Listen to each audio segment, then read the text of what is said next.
কোরবানির প্রাণীর রক্ত, কোরবানির প্রাণীর গলা থেকে জমিনে পড়ার আগ মুহূর্তে, মানে পড়ার পৌঁছতে পৌঁছতেই 7 আসমানের ঊর্ধ্বে আল্লাহ তাআলার আরশে পৌঁছে যায়,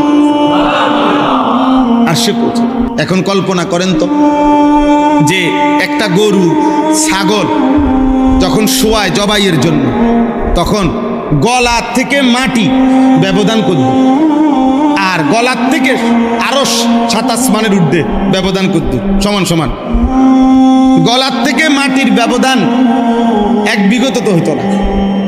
আচ্ছা ধরলাম আমি 1 বিঘত অথবা 4 আঙ্গুল বা 5 আঙ্গুল, তাহলে গলার থেকে মাটিতে রক্ত পৌঁছতে কয় মিনিট লাগবে?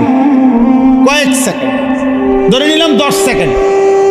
আল্লাহর নবী বলেন 10 সেকেন্ডে কোরবানির প্রাণীর রক্ত মাটিতে পৌঁছতেই, তার আগেই 7 আসমানের ঊর্ধ্বে আল্লাহ তাআলার কাছে পৌঁছে যায়।